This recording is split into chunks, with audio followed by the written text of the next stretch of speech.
ഒരു എക്സാമ്പിൾ പ്രോഗ്രാമാണ്. 4 ഫംഗ്ഷനും ഇതിനകത്തിൽ തന്നെ ഇൻക്ലൂഡ് ചെയ്തുകൊണ്ടുള്ള ഒരു പ്രോഗ്രാമാണ്. ഇതെല്ലാം ഗ്ലോബലിയാണ് ഡിക്ലെയർ ചെയ്തിരിക്കുന്നത്. റിട്ടേൺ ടൈപ്പ് ഉണ്ട്, ആർഗ്യുമെൻറ്റ് ലിസ്റ്റ് ഉണ്ട്. റിട്ടേൺ ടൈപ്പ് ഉണ്ട്, എന്നാൽ ആർഗ്യുമെൻറ്റ് ലിസ്റ്റ് ഇല്ല. റിട്ടേൺ ടൈപ്പ് ഇല്ല, ആർഗ്യുമെൻറ്റ് ലിസ്റ്റ് ഉണ്ട്. ഒരു ആർഗ്യുമെൻറ്റ് ലിസ്റ്റാണ്. റിട്ടേൺ ടൈപ്പ് ഇല്ല, ആർഗ്യുമെൻറ്റ് ലിസ്റ്റും ഇല്ല. നോക്കിക്കേ, എല്ലാ ഫങ്ഷൻസിൻ്റെയും നെയിം ഒന്ന് തന്നെയാണ്. കാൽക്ക് എന്നും പറഞ്ഞാണ് ഞാൻ കൊടുത്തിരിക്കുന്നത്. കാൽക്കുലേറ്ററിന് വേണ്ടിയിട്ടൊരു പ്രോഗ്രാമാണ്. അപ്പം ഫങ്ഷൻ നെയിം സെയിം ആയാലും ഇവിടുത്തെ ആർഗ്യുമെൻറ്റ് ലിസ്റ്റിൻ്റെയും റിട്ടേൺ ടൈപ്പിൻ്റെയും ഫങ്ഷൻ നെയിം സെയിം ആയാലും ഇവിടുത്തെ ആർഗ്യുമെൻറ്റ് ലിസ്റ്റിൻ്റെയും റിട്ടേൺ ടൈപ്പിൻ്റെയും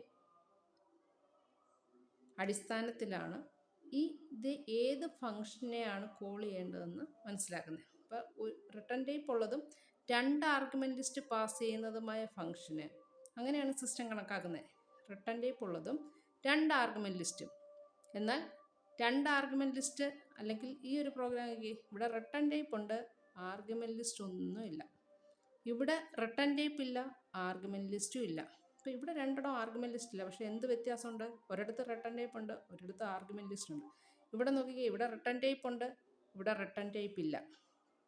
ഇവിടെ റിട്ടേൺ ടൈപ്പ് ഉണ്ട്, ഇവിടെ റിട്ടേൺ ടൈപ്പ് ഇല്ല. എന്നാൽ ഇവിടെ ഒരു ആർഗ്യുമെൻറ്റ് ലിസ്റ്റിന് വരും 2 എണ്ണം ഉണ്ട്, ഇവിടെ ഒരു ആർഗ്യുമെൻറ്റ് ലിസ്റ്റ്. അപ്പോൾ ഇതെല്ലാം തന്നെ സിസ്റ്റം കണക്കാക്കുന്നത് എങ്ങനെയാണ്? സെപ്പറേറ്റ് ഫംഗ്ഷനായിട്ടാണ്. ഇനി ഈ റിട്ടേൺ ടൈപ്പ് ഇവിടെ ഇത് ഫ്ലോട്ട്, ഒരു റിട്ടേൺ ടൈപ്പ് കൂടെ ഞാൻ കൊടുക്കുകയാണെന്ന് കരുതുക. ഫ്ലോട്ട്, കാൽക്ക്, ഇൻറ്റെന്ന് കൊടുക്കുക.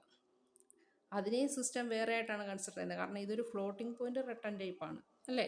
അതിനകത്ത് കാൽക്ക് എന്ന് പറയുന്ന ഫംഗ്ഷൻ നെയിം തന്നെയാണ് ഇൻറ്റെന്ന് കൊടുക്കുന്നത്. അപ്പോൾ ഇവിടുത്തെ റിട്ടേൺ ടൈപ്പ് ഉണ്ട് എന്ന് പറഞ്ഞാലും അത് ഏത് ആയി മാറി? ഒരിടത്ത് ഇൻറ്റിജർ, ഒരിടത്ത് ഫ്ലോട്ടിംഗ് പോയിന്റും ആയി മാറി. അപ്പോൾ ഇത് ഓരോന്നിൻ്റെയും ബേസിൽ സിസ്റ്റം ഓരോ രീതിയിലാണ് കൺസിഡർ ചെയ്യുന്നത്. ഇനി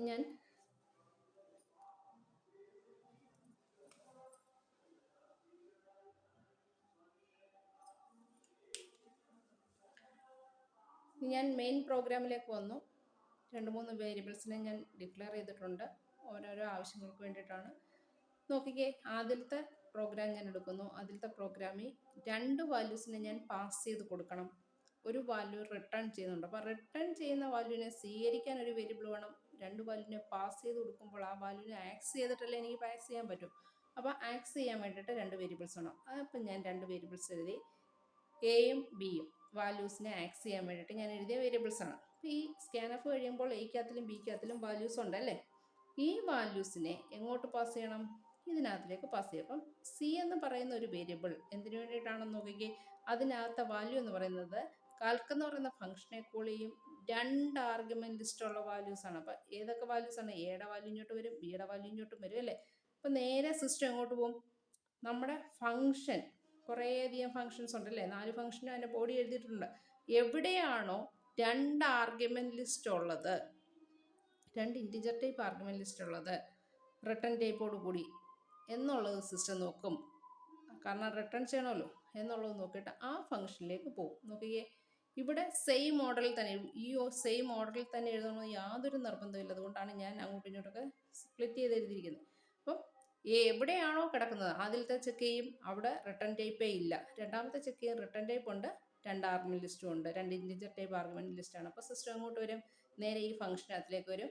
എയ്ക്കകത്തിലെ വാല്യൂ എക്സിന് കൊടുക്കും, ബിക്കകത്തിലെ വാല്യൂ വൈക്കും കൊടുക്കും. അപ്പോൾ ഇവിടെ എക്സിനും വൈക്കും വാല്യൂ ആയി കഴിഞ്ഞു അല്ലേ. ഇനി എന്ത് ഫംഗ്ഷനാണ് ഇവിടെ പെർഫോം ചെയ്യാൻ പറഞ്ഞിരിക്കുന്നത്, ആ ഫംഗ്ഷൻ പെർഫോം ചെയ്യാൻ ഇനി വേരിയബിൾസ് ആവശ്യമുണ്ടെങ്കിൽ ആ വേരിയബിൾസിനെ നമ്മൾ ആക്സ് ചെയ്യണം, ഇല്ല എങ്കിൽ വേണ്ട.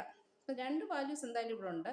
ഞാൻ മൂന്നാമതൊരു വേരിയബിൾ കൊടുത്തു, ഇസഡ് എന്ന് പറയുന്ന വേരിയബിൾ. അത് എന്തിനു വേണ്ടിയിട്ടാണ്? എക്സും വൈയും കൂടെ ആഡ് ചെയ്ത് സ്റ്റോർ ചെയ്യാൻ വേണ്ടിയിട്ടാണ് ഇസഡ് കൊടുത്തിരിക്കുന്നത്. ദെൻ ഞാൻ എന്ത് പറഞ്ഞിട്ടുണ്ട്? ഇവിടെ റിട്ടേൺ ടൈപ്പ് ഉള്ളത് കൊണ്ട് ഇതിനെ റിട്ടേൺ ചെയ്യണം അല്ലേ. ഏതിനെ റിട്ടേൺ ചെയ്യണം? ഇപ്പോൾ വാല്യൂ കിടക്കുന്ന അല്ലെങ്കിൽ റിസൾട്ട് കിടക്കുന്ന ഇസഡിനകത്തിലാണ്, എനിക്ക് ഇസഡിനെയാണ് റിസൾട്ട് റിട്ടേൺ ചെയ്യേണ്ടത് അല്ലേ. അപ്പം ഞാൻ ഇസഡിനെ റിട്ടേൺ ചെയ്യും. ഇസഡ് എന്ന് പറഞ്ഞ വേരിയബിളിനെയല്ല റിട്ടേൺ ചെയ്യുന്നത്, ഇസഡിനകത്തിലെ വാല്യൂസിനെയാണ് ഞാൻ റിട്ടേൺ ചെയ്യുന്നത്. അതിനെ ആര് ഹോൾഡ് ചെയ്യുന്നുണ്ട്? ഇവിടെ സി ഹോൾഡ് ചെയ്യുന്നുണ്ട്. അപ്പോൾ ഇസഡിനകത്തിൽ എന്താണോ വാല്യൂ വന്നിരിക്കുന്നത് ആ വാല്യൂ ഇവിടെ സിക്കകത്തിൽ വന്ന് സ്റ്റോർ ആവും. ഇതാണ് ഒരു ഫംഗ്ഷൻ. രണ്ടാമത്തെ ഫംഗ്ഷൻ നോക്കിക്കേ, ഇൻറ്റ് കാൽക്ക് എന്ന് പറയുന്ന ഫംഗ്ഷനാണ് അല്ലേ. അപ്പം ഇനി ഞാൻ അടുത്ത അത് തന്നെയാണോ എഴുതിയിരിക്കുന്നത് നോക്കാം. അത് എഴുതുന്നത് നമ്മുടെ നീഡ് അനുസരിച്ചാണ്, നമുക്ക് എഴുതാൻ ഓർഡർ ഒന്നുമില്ല. ഞാൻ രണ്ടാമതൊരു ഫംഗ്ഷനെ വിളിച്ചു, അത് ഇൻറ്റിജർ ടൈപ്പ് ആയതുകൊണ്ട് എന്തെല്ലാം റിട്ടേൺ ചെയ്യുന്നുണ്ട് അല്ലേ. ഒരു റിട്ടേൺ ടൈപ്പ് ഉള്ളതുകൊണ്ട് ഞാൻ റിട്ടേൺ ചെയ്യുന്നു. റിട്ടേൺ ചെയ്താൽ ഹോൾഡ് ചെയ്യാൻ ഒരു വേരിയബിളാണ്. ഞാൻ ഡി എന്ന് പറയുന്ന ഒരു വേരിയബിളിനകത്തിലേക്ക് ഹോൾഡ് ചെയ്തിരിക്കുന്നത്. പക്ഷേ ഇവിടെ ആർഗ്യുമെന്റ് ലിസ്റ്റ് ഇല്ല. ഇവിടെ നിന്നും പാസ് ചെയ്യേണ്ട ആവശ്യമില്ല. ഞാൻ അതിനകത്തിലേക്ക് വാല്യൂസിനെ ആക്സസ് ചെയ്യുന്നത് മാത്രമേ ഉള്ളൂ. അപ്പം നോക്കും സിസ്റ്റം എന്താ നോക്കുന്നേ, റിട്ടേൺ ചെയ്യുന്ന ആർഗ്യുമെന്റ് ലിസ്റ്റ് ഇല്ലാത്ത കാൽക്ക് എന്ന് പറയുന്ന പ്രോഗ്രാം ഉണ്ടോ എന്നായിരിക്കും നോക്കുന്നത്. ഇവിടെ റിട്ടേൺ ചെയ്യുന്നില്ല അല്ലേ, പക്ഷെ ആർഗ്യുമെന്റ് ലിസ്റ്റും ഇല്ലായിരുന്നു. എന്നാൽ ഇവിടെ റിട്ടേൺ ചെയ്യാത്തത് കൊണ്ട് നമുക്കതല്ല പ്രോഗ്രാം. അടുത്തത് നോക്കി, ഇവിടെ റിട്ടേൺ ടൈപ്പ് ആർഗ്യുമെന്റ് ലിസ്റ്റും ഉണ്ട്. ഇവിടെ വരുന്നപ്പം റിട്ടേൺ ചെയ്യുന്നുണ്ട്, ആർഗ്യുമെന്റ് ലിസ്റ്റ് ഇല്ല. നമുക്ക് വേണ്ടുന്നത് എന്താണ്, റിട്ടേൺ ചെയ്യുന്നുണ്ട്, ആർഗ്യുമെന്റ് ലിസ്റ്റ് ഇല്ലാത്തതാണ്. അപ്പം നമ്മുടെ ഫംഗ്ഷൻ ഇതാണെന്ന് സിസ്റ്റം ഐഡൻറ്റിഫൈ ചെയ്തു. അതിനുശേഷം നമുക്ക് വേണ്ടുന്ന വേരിയബിൾസ് അല്ലേ, ആർഗ്യുമെന്റ് ലിസ്റ്റ് ഒന്നും ഇല്ലാത്തത് കൊണ്ട് നമുക്ക് വേണ്ടുന്ന വേരിയബിൾസിനെല്ലാം നമ്മൾ ഇവിടെ തന്നെ ആക്സസ് ചെയ്യണം. അപ്പം ഞാൻ 2 വേരിയബിൾസിനെ ആക്സസ് ചെയ്തു. പിയും ക്യൂ എന്ന് പറയുന്ന 2 വേരിയബിൾസിനെ ആക്സസ് ചെയ്തു. ആ പിയുടെയും ക്യൂവിൻ്റെയും വാല്യൂസിനെ ഞാൻ സ്കാൻഎഫ് വഴി സ്വീകരിച്ചു. എന്നിട്ട് റിട്ടേൺ ചെയ്തു അല്ലേ. എന്തിനാണ് റിട്ടേൺ ചെയ്തേ, ഇത് നമ്മൾ കാൽക്കുലേറ്റ് ചെയ്തുള്ള റിസൾട്ടാണ് എനിക്ക് റിട്ടേൺ ചെയ്യേണ്ടത്. എനിക്ക് ഇങ്ങനെയും എഴുതാം. നമ്മൾ ആ പഠിച്ചപ്പോൾ പറഞ്ഞായിരുന്നു എക്സ്പ്രഷൻ എന്ന് പറഞ്ഞായിരുന്നു അല്ലേ. അപ്പോൾ ഇങ്ങനെയും എഴുതാം, പി മൈനസ് ക്യൂ എന്ന് പറഞ്ഞാൽ പിയും ക്യൂവും കൂടെ മൈനസ് ചെയ്ത വാല്യൂ അതെങ്ങും സ്റ്റോർ ചെയ്യാൻ ഞാൻ പറഞ്ഞില്ല, പകരം നേരെ റിട്ടേൺ ചെയ്യാനേ പറഞ്ഞുള്ളൂ. റിട്ടേൺ ചെയ്താൽ ഇവിടെ ഹോൾഡ് ചെയ്യാൻ ആരുണ്ട്, ഡി എന്ന് പറയുന്ന വേരിയബിൾ ഉണ്ട്. അപ്പോൾ ഡി എന്ന് പറയുന്ന വേരിയബിളിനകത്തിലേക്ക് എന്ത് കിട്ടും, പിയും ക്യൂവും മൈനസ് ചെയ്ത വാല്യൂ ഡിക്കകത്തിലേക്ക് സ്റ്റോർ ചെയ്യും. അതോടുകൂടി ആ ഫംഗ്ഷൻ്റെ പരിപാടി കഴിഞ്ഞു. ബ്രാക്കറ്റ് ക്ലോസ് ചെയ്തു, നേരെ എങ്ങോട്ട് വരും, ഇവിടെ വന്ന് ഡിക്കകത്ത് വാല്യൂനെ ഹോൾഡ് ചെയ്യുന്നതോടുകൂടി ആ ഫംഗ്ഷൻ കഴിഞ്ഞു അല്ലേ. ഇനി അടുത്ത വീണ്ടും ഞാൻ എന്താ പറഞ്ഞിരിക്കുന്നത്, അടുത്തൊരു ഫംഗ്ഷനെ കോൾ ചെയ്തിരിക്കുകയാണ്. ഇവിടെ റിട്ടേൺ ടൈപ്പ് ഇല്ല, അതുകൊണ്ട് വേരിയബിളിനകത്തിലേക്ക് കൊണ്ടൊന്നും കോൾ ചെയ്യുന്നില്ല. പകരം എന്തേ ഉള്ളൂ, ആർഗ്യുമെന്റ് ലിസ്റ്റ്. ഒരു ആർഗ്യുമെന്റിനെ ഞാൻ പാസ് ചെയ്യുന്നുണ്ട്. അപ്പോൾ സിസ്റ്റം നോക്കുന്നത് റിട്ടേൺ ടൈപ്പ് ഇല്ലാത്തതും ഒരു ആർഗ്യുമെന്റിനെ പാസ് ചെയ്യുന്നതുമായ ഫംഗ്ഷൻ എവിടെയെങ്കിലും ഉണ്ടോ നോക്കിക്കേ. ഇവിടെ റിട്ടേൺ ടൈപ്പ് ഇല്ല, ഒരു ആർഗ്യുമെന്റിനെ പാസ് ചെയ്യുന്നുണ്ട്.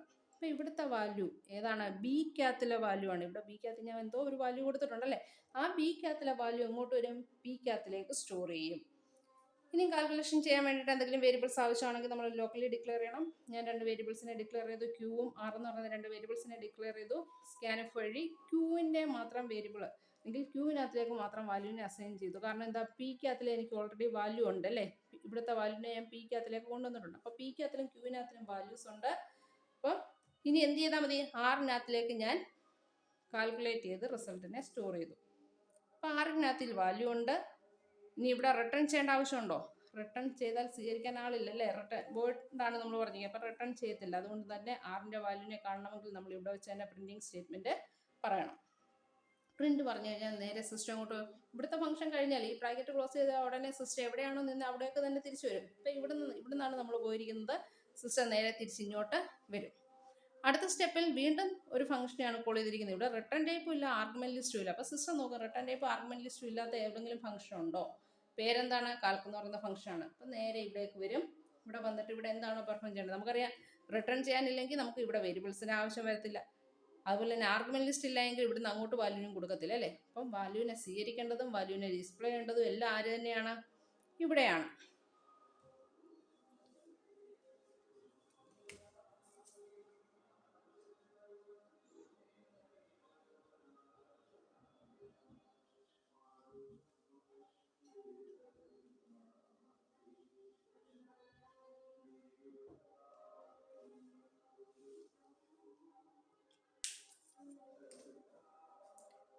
വാല്യൂവിനെ സ്വീകരിക്കേണ്ടതും എല്ലാം ആര് തന്നെയാണ്, വാല്യൂവിനെ സ്വീകരിക്കേണ്ടതും വാല്യൂവിനെ പ്രിന്റ് ചെയ്യേണ്ടതും എല്ലാം ഇവിടെ തന്നെയാണ്, ഈ ഒരു ഫംഗ്ഷനകത്ത് തന്നെയാണ്. അതുകൊണ്ട് തന്നെ ഞാൻ ഇതിനാവശ്യമായ വാല്യൂസിനെ എല്ലാം സ്കാൻഎഫ് വഴി എടുത്തു, കാൽക്കുലേറ്റ് ചെയ്തിട്ട് അവസാനം അതിനെ പ്രിന്റ് ചെയ്യിച്ചു.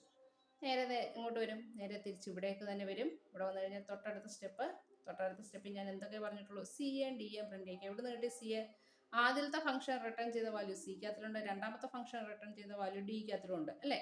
സിയും ഡിയും പ്രിന്റ് ചെയ്തു. എന്നാൽ സിയുടെയും ഡിയുടെയും മാത്രം വാല്യൂ ആണോ അവിടെ വരുന്നത്. സിക്കകത്തിലെ വാല്യൂ എന്ന് പറയുന്നത് എന്താണ്, സി റിട്ടേൺ ചെയ്താൽ ഇവിടുത്തെ വാല്യൂ ആണ് അല്ലേ. എന്ന് പറഞ്ഞാൽ ആഡ് ചെയ്തുള്ള റിസൾട്ട് കിട്ടും. എയുടെയും ബിയുടെയും വാല്യൂ ആഡ് ചെയ്തുള്ള റിസൾട്ട് കിട്ടി. ഇവിടുത്തെ ഡിക്കകത്തിലെ വാല്യൂ എന്ന് പറയുന്നത് ഇവിടെ മൾട്ടിപ്ലൈ ചെയ്തുള്ള വാല്യൂവിനെയാണ് കിട്ടിയിരിക്കുന്നത് അല്ലേ. ഡിക്കകത്തിലെ വാല്യൂ എന്ന് പറയുന്നത് സബ്ട്രാക്ട് ചെയ്തുള്ള വാല്യൂവിനെ കിട്ടി. അപ്പോൾ ആഡ് ചെയ്ത് സബ്ട്രാക്ട് ചെയ്തുള്ള വാല്യൂവിനെ കിട്ടി. പിന്നെ ഞാൻ മൾട്ടിപ്ലിക്കേഷനും ഡിവിഷനും ആണ് എഴുതിയിരിക്കുന്നത്. അത് എവിടുന്ന് കിട്ടുന്നുണ്ട്, അത് അവിടെ വെച്ച് തന്നെ പ്രിന്റ് ചെയ്യുന്നുണ്ട്. അപ്പം മൾട്ടിപ്ലിക്കേഷൻ്റെ വാല്യൂ ഡിവിഷൻ്റെ വാല്യൂ, അഡിഷൻ്റെ വാല്യൂ, സബ്ട്രാക്ഷൻ്റെ വാല്യൂ എല്ലാം തന്നെ നമുക്ക് പ്രോഗ്രാമിൽ നിന്ന് കിട്ടി. എവിടെ നിന്നൊക്കെയാണ്? മെയിൻ പ്രോഗ്രാമിൽ നിന്ന്, സബ് പ്രോഗ്രാമിൽ നിന്ന് ഇതെല്ലാം കിട്ടി. ഇതെന്ന് പറയുന്നത് ഞാൻ ഗ്ലോബലി ആണ് ഡിക്ലെയർ ചെയ്തിരിക്കുന്നത്. ഈ സെയിം സാധനം വേണമെങ്കിൽ എനിക്ക് എവിടെ കൊടുക്കാം? ഇവിടെ യൂസ് ചെയ്യാം. ഇതിന് പകരം എന്ത് കൊടുക്കാം? ഈ സ്റ്റെപ്പ് ഇവിടെ നിന്ന് മാറ്റിയിട്ട് നമുക്ക് എന്ത് ചെയ്യാം? ഇവിടോട്ട് എഴുതി കൊടുക്കാം. ഇൻറ്റ് കാൽക്ക് ഇൻറ്റ് എന്ന് കൊടുക്കാം. കാരണം നമ്മൾ എന്ത് പറഞ്ഞിട്ടുണ്ട്? എവിടെയാണോ ഇത് യൂസ് ചെയ്യേണ്ടത്, ആ യൂസ് ചെയ്യുന്നതിന് തൊട്ട് മുമ്പ്, അതായത് ഞാൻ ഇവിടെയാണ് ഈ ഫംഗ്ഷനെ കോൾ ചെയ്തിരിക്കുന്നത് അല്ലേ, ആ കോൾ ചെയ്യുന്നതിന് മുമ്പായിട്ട് ഞാൻ എന്ത് പറഞ്ഞു കൊടുക്കണം? ഡിക്ലറേഷൻ പാർട്ട് പറഞ്ഞു കൊടുക്കണം എന്ന് മാത്രമേ ഉള്ളൂ. ഈ ഒരു ഫംഗ്ഷനകത്ത് നോക്കി, ഇതൊരു ഫംഗ്ഷനാണ്. ഇതിനകത്ത് വേണമെങ്കിൽ എനിക്ക് ഏതിനെ കോൾ ചെയ്യാം? കാൽക്ക് ഇൻറ്റ് എന്ന് പറയുന്ന ഫംഗ്ഷനെ, ഈ ഫംഗ്ഷനെ കോൾ ചെയ്യാം. എന്ത് ചെയ്താൽ മതി? ഇവിടെ എഴുതി കൊടുത്താൽ മതി. ഈ സെയിം സ്റ്റെപ്പ് ഇവിടോട്ട് എഴുതി കൊടുത്താൽ മതി. എഴുതി കൊടുത്തു കഴിഞ്ഞാൽ എനിക്ക് ഈ ഫംഗ്ഷനകത്തിലും കോൾ ചെയ്യാം. ഇല്ല എങ്കിൽ ഈ ഫംഗ്ഷനകത്തിലൊന്നും ഈ മറ്റ് ഫംഗ്ഷനെ കോൾ ചെയ്യാൻ പറ്റത്തില്ല അല്ലേ. ഇവിടെ മെയിൻ പ്രോഗ്രാം മാത്രമാണ് ഇതിനെല്ലാം കോൾ ചെയ്തിരിക്കുന്നത്. അതായത് ഈ ഫംഗ്ഷൻ ഇതിനെയോ വല്ലതും കോൾ ചെയ്തിട്ടുണ്ടോ? ഇല്ല. അപ്പോൾ കോൾ ചെയ്യണമെങ്കിൽ വേണമെങ്കിൽ, കാരണം ഈ ഒരു പ്രോഗ്രാമിനെ സംബന്ധിച്ച് നമുക്ക് എവിടെ വേണേലും ഇതിനെ കോൾ ചെയ്യാം. കാരണം ഗ്ലോബലി ആണ് ഡിക്ലെയർ ചെയ്തിരിക്കുന്നത്, അതുകൊണ്ട് നമുക്ക് കോൾ ചെയ്യാം. അല്ല എങ്കിൽ നമ്മൾ ഈ മെയിൻ പ്രോഗ്രാമിനകത്തായിരുന്നു എഴുതി കൊടുത്തിരുന്നതെങ്കിൽ നമുക്ക് ഇതിനകത്തിലൊന്നും കോൾ ചെയ്യാൻ പറ്റത്തില്ല. ഇതിനകത്ത് കോൾ ചെയ്യണമെങ്കിൽ നമ്മൾ എന്ത് ചെയ്യണം? ഇതിന് മുമ്പായിട്ട് നമ്മൾ ഡിക്ലറേഷൻ, അതായത് ഈ ഡിക്ലറേഷനോടൊപ്പം തന്നെ നമ്മൾ മറ്റേ ഏത് പ്രോഗ്രാമാണ്, ഏത് ഫംഗ്ഷനാണ് വേണ്ടത്, അതിൻ്റെ ഡിക്ലറേഷനും കൂടെ കൊടുക്കണമായിരുന്നു. ഓക്കെ.